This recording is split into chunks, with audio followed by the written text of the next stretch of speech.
প্রিয় শিক্ষার্থীবৃন্দ, তোমাদের সবাইকে এস-আলম অ্যাকাউন্টিং সলিউশন ইউটিউব চ্যানেলের পক্ষ থেকে স্বাগত জানাচ্ছি।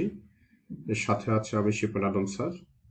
আজকে আমরা বিজনেস ম্যাথমেটিক্সের যে চ্যাপ্টারটি আমরা দেখছিলাম, যে ইন্ডিসেস অর্থাৎ সূচক, এই সূচক চ্যাপ্টারের আমরা দুইটা অঙ্ক দেখব। একটা অঙ্ক হচ্ছে যে প্রুফ অর্থাৎ প্রমাণ করতে হবে অথবা দেখাতে হবে যে এইটা সমান ওইটা হয় কিনা।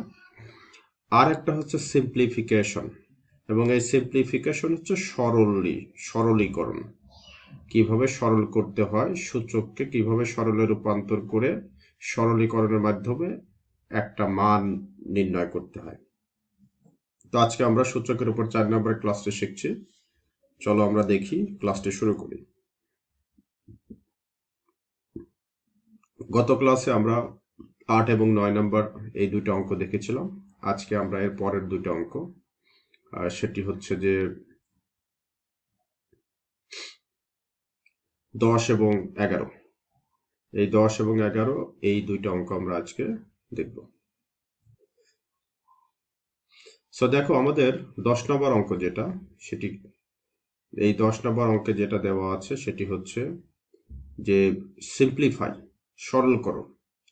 এই সরলকরণের মধ্যে দেখো যে কি আছে, 7 to the power n plus 2, 7 to the power n plus 2 minus 35 into 7 to the power n minus 1।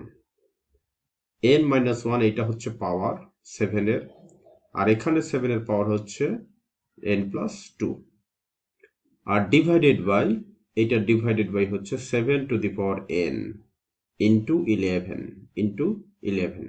Okay, so এই হচ্ছে আমাদের কোশ্চেন, একটা সহজ কোশ্চেন। এই কোশ্চেনটা আমাদের কি করতে হবে, সলভ করতে হবে।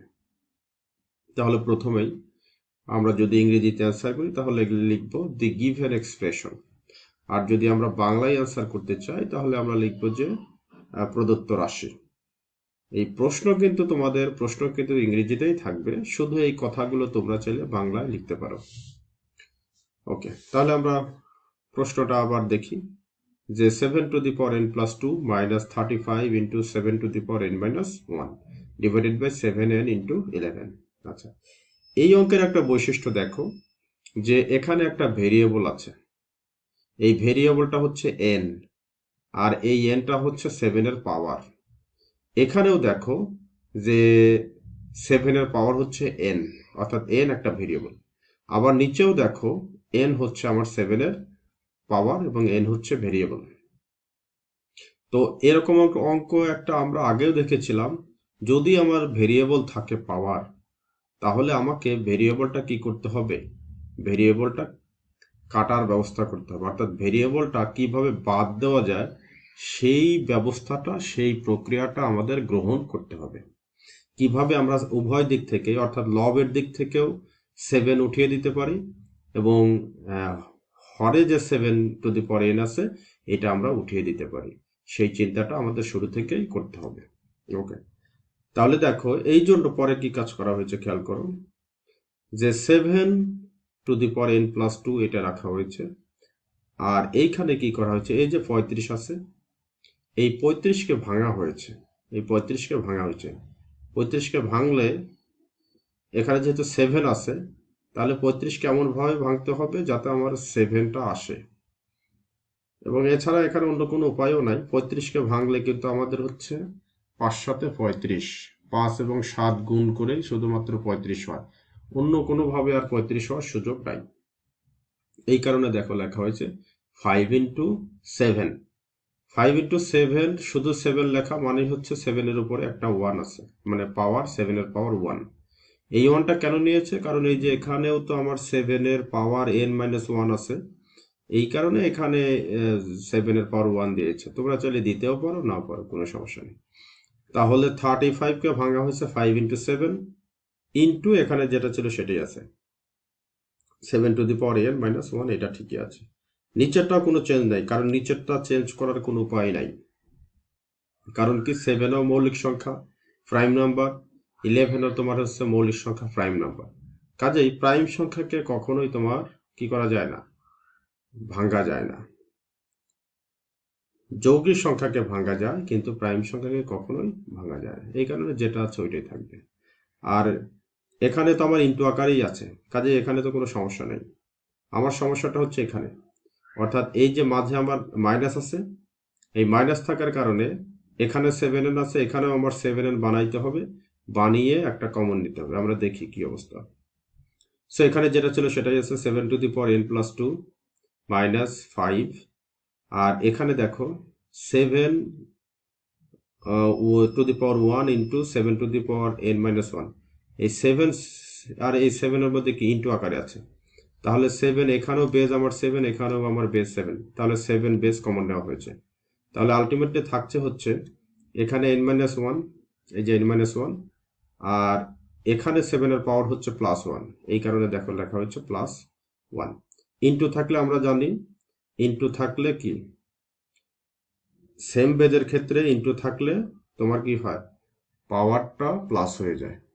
এই কারণে এখানে যেহেতু 7^1 ইন্টু এইটা ছিল, এই কারণে 7 বেজ আমি যখন কমন নিচ্ছি তখন এইটার সাথে এই পাওয়ারটা কি হয়ে যাচ্ছে, যোগ হয়ে যাচ্ছে। নিচেরটা দেখো এখন, যে 7n নিচে যা ছিল তাই 7n ইন্টু 11। এখন এরপরে নিচে আসো, এখানে একটা কাজ শুধু করেছে, এই 7n এটাকে আবার ভেঙেছে। দেখো খেয়াল করো, এখানে যেহেতু প্লাস আছে, পাওয়ারের প্লাস থাকলে পরে কি হয়ে যায়, ইন্টু হয়ে যায়। এই যে 7n ইন্টু 7^2 এটা হয়েছে। কারণ হচ্ছে আমরা 7n এইটাকে আমরা উঠিয়ে দিতে চাই, এই কারণে এটাকে বিচ্ছিন্ন করতে হবে, এটাকে আলাদা করতে হবে এনিহাউ, এই কারণে এখানে আলাদা করা হয়েছে 7n ইন্টু 7^2। ওকে, আর এদিকে দেখো -5 ইন্টু, এখানে -1 আর এখানে +1 কেটে যায়, তাহলে শুধু থাকে 7n, অর্থাৎ 5 ইন্টু 7n। নিচে ডিভাইডেড বাই হচ্ছে 7n ইন্টু 11। এরপরে যেটা কি করেছে সেটা হচ্ছে দেখো, যে এখানে 7n আছে, আবার এখানেও মাইনাসের পরে 7n আছে, তাহলে এই 7n আমরা কমন নিতে পারি। এই কমনটাই নেওয়া হয়েছে, দেখো 7n কমন নেওয়া হয়েছে। 7n কমন নিলে তোমার থাকে 7^2, এই যে 7^2 আছে, এরপরে মাইনাস, এখানে থাকে 5, এই যে -5, ডিভাইডেড বাই নিচে যা ছিল তাই আছে। এখন যেটা করেছে যে সেটি হচ্ছে এই যে এখানেও দেখো 7n, আবার এখানেও 7n, এই 7n আর এই 7n কেটে দিয়েছে, এই 7n আর এই 7n কেটে দিয়েছে। কেটে দিলে পরে কি থাকে, শুধু এই যে এটা থাকে 7^2 - 5, তো 7^2 মানে হচ্ছে 7 7 49, 49 - 5, আর নিচে হচ্ছে ডিভাইডেড বাই 11। এখন দেখো যে এটা কিন্তু ডিসক্রিট নাম্বারে চলে আসছে, এখানে কিন্তু ভেরিয়েবল আর নাই, ভেরিয়েবল দুইটা আউট হয়ে গিয়েছে। তাহলে এখন 49 থেকে 5 মাইনাস করলে যেটা দাঁড়ায় সেটা হচ্ছে 44, 44, 44 নিচে হচ্ছে 11, 44 কে 11 দ্বারা ভাগ দিলে সেটা হচ্ছে আমার 4 হয়। এই 4ই হচ্ছে আমাদের কাঙ্ক্ষিত রেজাল্ট, ডিজায়ার্ড রেজাল্ট। ওকে, সো এই হচ্ছে আমাদের 10 নম্বর সলিউশন। এখন আমরা 11 নম্বর সলিউশনে যাই। 11 নম্বরের অঙ্কটা দেখো, শো দ্যাট মানে দেখাতে হবে অথবা প্রমাণ করতে হবে x⁴m divided by x⁴n to the power m plus n into, এই যে ইন্টু সাইন, তাই x⁴n ডিভাইডেড বাই হচ্ছে x⁴p টু দি, তাদের পাওয়ার হচ্ছে n প্লাস p, নিচে আবার এখানে into x⁴p divided by x⁴n, তাদের পাওয়ার হচ্ছে p প্লাস m সমান 1। এরপরে আসো, যেহেতু আমাদের প্রমাণ করতে হবে এই কারণে আমরা লেফট হ্যান্ড সাইড নিয়েছি, লেফট হ্যান্ড সাইড সমান 1, লেফট হ্যান্ড সাইড আমার প্রমাণ করতে হবে 1, এই কারণে লেফট হ্যান্ড সাইড নেওয়া হয়েছে। So left hand side. এরপরে দেখো এই অঙ্কটা আমরা আগে, এরকম অঙ্ক আমরা আগেও দেখেছি, কাজে এটা কঠিন কিছু না। এখানে আমার দেখো যে লব হচ্ছে, লবের বেজ এক্স, আবার হরের বেজও এক্স, সো আমরা এক্সটাকে কমন নিতে পারি, বেজ এক্স কমন নিলাম। তো বেজ এক্স যদি আমরা কমন নেই, ভাগের ক্ষেত্রে কি হয়, পাওয়ারে পাওয়ারে মাইনাস হয়, এই কারণে m মাইনাস n, আর এখানে আমার পাওয়ার আগে থেকেই ছিল m প্লাস n, এই কারণে ইন্টু m প্লাস n। একইভাবে ইন্টু সাইন, এখানে ইন্টু থাকবে, এখানে আমি একইভাবে এক্স আছে, তাহলে এক্স বেস কমন নিলাম, যেহেতু ভাগ আকারে আছে এই কারণে পাওয়ার মাইনাস হবে। সেটি হচ্ছে n মাইনাস পি, এই যে n minus P into n plus P. আবার একইভাবে এখানে তোমার হচ্ছে যে এখানে কি ইন্টু হবে, ইন্টু সাইন, এখানে আমি একই রকম এক্স এক্স, এই কারণে এক্স বেজ আমরা কমন নিলাম, তো কমন নিলে হচ্ছে পি মাইনাস এম ইন্টু, এই যে এখানে আগে থেকেই তোমার কি পি প্লাস এম ছিল। সো তিনটাই একইভাবে করা হয়েছে, তিনটাই একই পদ্ধতিতে করা হয়েছে। এখন যেটা দাঁড়াচ্ছে যে সিম্পল একটা ফর্মুলা, এই ফর্মুলাটা আমরা আগেও দেখেছি গত ক্লাসে, সেটা হচ্ছে এক্স, এখানে আমরা তো এক্স বেস ছিল, এক্স বেস, আর M minus one into M plus one, যেটি ফর্মুলা দ্বারাই হচ্ছে A square minus B square. সেই স্কোয়ার মাইনাস বি স্কোয়ার সমানে তোমরা জানি কি A plus B into A minus B. তো এখানে এ মানে এম, এই কারণে হচ্ছে M square minus N square. অথবা এই দুইটা তোমরা যদি আলাদা গুণও করে দেখো তারপরেও দেখবে যে ultimately M square minus N square আসবে। তো X to the power M square minus N square into, এখানেও একই রকম এই তিনটা রেজাল্ট, এই যে N minus P into N plus P. তাহলে তোমার ফর্মুলায় দাঁড়াচ্ছে যে A square minus B square, A square minus B square মানে হচ্ছে N square minus P square, এই যে N square minus P square into, এখানেও একই রকম এক্স টু দি পাওয়ার, এখানে পি মাইনাস এম আর এখানে হচ্ছে পি প্লাস এম, তাহলে P square minus M square. So সবগুলোই হচ্ছে স্কোয়ার মাইনাস বি স্কোয়ারের তিনটাই ফর্মুলা পড়ে গিয়েছে। এখন একটা আশ্চর্য জিনিস তোমরা খেয়াল করবে, সেটা হচ্ছে যে সবগুলোর বেজই কিন্তু এক্স।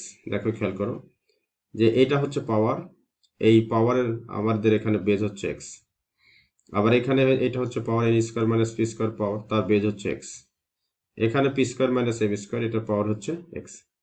তার মানে আমার পাওয়ারের মধ্যে মিল নাই, পাওয়ারে মিল নাই, কিন্তু বেজ হচ্ছে সমান। আর এই বেজ হচ্ছে আমার এখানেও এক্স, এখানেও এক্স, এখানেও এক্স, এবং এগুলো ইন্টু আকারে আছে। তো আমরা বেজ কমন নিতে পারি এক্স, এই কারণে দেখো বেজ এক্স কমন নিয়েছি।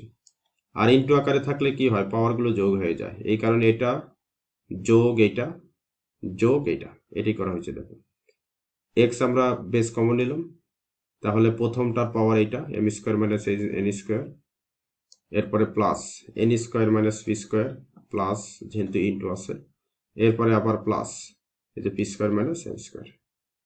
এখন কাটাকাটি হবে, কিরকম কাটাকাটি দেখো, এখানে প্লাস এম স্কোয়ার আছে আর এখানে আছে মাইনাস এম স্কোয়ার, কেটে যাবে। এখানে মাইনাস এন স্কোয়ার, এখানে প্লাস এন স্কোয়ার, কেটে যাবে। এখানে মাইনাস পি স্কোয়ার, এখানে প্লাস পি স্কোয়ার, কেটে যাবে।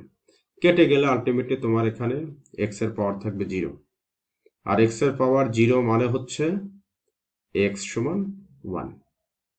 সো এক্স সমান ওয়ান, শুধু এইটার আমরা তো শিখেছি যে যে কোনো বেজের পাওয়ার যদি জিরো থাকে তার মান হচ্ছে ওয়ান।